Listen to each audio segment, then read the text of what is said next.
Bonjour, je m'appelle Piccolo Florent, je suis chargé des archives au château de Chantilly et le commissaire de l'exposition sur la ménagerie de Chantilly que vous pouvez actuellement découvrir jusqu'au 3 janvier dans le cabinet des livres du château de Chantilly. Alors une ménagerie qui aujourd'hui n'existe plus du tout puisque tout a été démantelé après la Révolution de 1789. On n'a quasiment plus aucune trace de cette grande et luxueuse ménagerie. Une ménagerie qui pourtant a été largement peuplée d'animaux exotiques, d'animaux venant de différents continents. La rareté des animaux de la ménagerie de Chantilly va attirer le monde scientifique. On va avoir de grands noms scientifiques, des naturalistes comme Buffon, qui vont venir à Chantilly avec leurs équipes et qui vont étudier des animaux vivants dans la ménagerie, dans les loges ou dans les cours. Alors, on pourrait multiplier les exemples de ces animaux étudiés, puisque Buffon lui-même fait dans son histoire naturelle référence à l'ours d'Amérique, qui, dit-il, un spécimen est vivant à Chantilly dans la ménagerie du prince de Condé. Il va aussi parler des courlis rouges de Chantilly, mais il va surtout développer un thème précis qui est celui des rennes.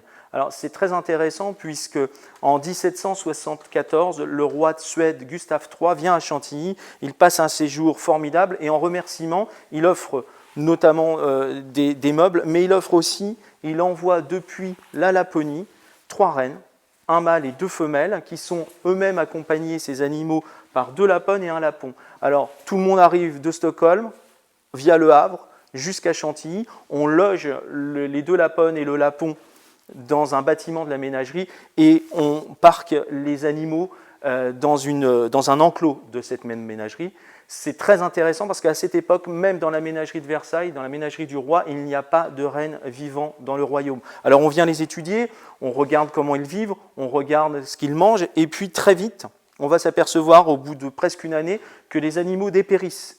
Alors Buffon va s'interroger, va mener une enquête sur ce dépérissement et on va s'apercevoir que les animaux ont une rougeur, la dernière femelle meurt et quand elle meurt, Buffon fait emporter son corps, la dépouille de l'animal, à Paris, à l'Académie des sciences. Là, l'animal est disséqué, étudié et puis son squelette est remonté sous forme de montage donc ostéologique et apporté, ramené à Chantilly dans le formidable cabinet d'histoire naturelle qui était connu de l'ensemble du monde des savants à cette époque, puisque Chantilly, les princes de Condé, avaient un cabinet d'histoire naturelle vraiment très somptueux. Alors, dans ce cabinet d'histoire naturelle, on trouve tout le monde, tous les règnes, tout le monde animal, et puis c'est le lien direct, en fait, ce cabinet d'histoire naturelle, entre la ménagerie et les animaux vivants, et par la suite, le monde scientifique. Je m'explique, on va trouver dans la ménagerie des animaux qui vont mourir de maladie ou de vieillesse, et donc, une fois que ces animaux,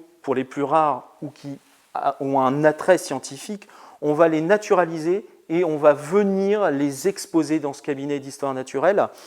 On a ici ces 3 exemples qui sont uniques et inconnus à ce jour, qui sont 3 dessins prêtés par le Muséum national d'histoire naturelle, dans lesquels on retrouve une biche de Guinée, un cochon de Campeche, qui est au large de l'Indonésie, et puis un bélier un peu étrange, un peu monstre, à 6 pattes. Alors ces animaux étaient vivants à la ménagerie de Chantilly, et lorsqu'ils sont morts, on les a naturalisés, et puis emportés dans les cabinets d'histoire naturelle du château de Chantilly. Alors, ce qui est très intéressant, c'est que, bien sûr, les animaux de la ménagerie vont faire l'émoi du monde scientifique, mais ils vont également faire l'émoi du monde artistique, puisque à Chantilly, notamment, la fabrique de porcelaine tendre du XVIIIe siècle va se servir des animaux vivants pour venir les étudier, pour pouvoir créer par la suite quelques pièces, des petits lynx, des biches, en porcelaine tendre de Chantilly. On va avoir des grands artistes probablement qui vont venir ici étudier les animaux de leur vivant. Et n'oublions pas qu'actuellement au château de Chantilly, on peut encore admirer les grands tableaux animaliers du grand peintre Christophe Huet.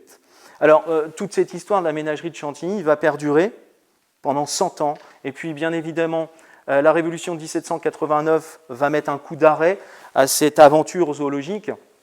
Les animaux vont petit à petit être enlevés de la ménagerie, être pour certains mangés, pour d'autres tués, simplement. Et puis en 1792, les derniers animaux de la ménagerie, ils sont peu nombreux. Il reste un vieux tigre, il reste 2 aigles, il reste un vautour et quelques oies, vont être par des soldats tués à coups de sabre, de baïonnettes et de fusils. Et c'est ainsi que se termine le sort de la ménagerie de Chantilly, avec par la suite un retour de l'exil des princes de Condé qui ne leur permet pas de remettre en état cette ménagerie qui a totalement été bouleversée, rasée et qui a totalement disparu et qui aujourd'hui ne subsiste que par cette exposition que vous pouvez découvrir dans le cabinet des livres du château de Chantilly.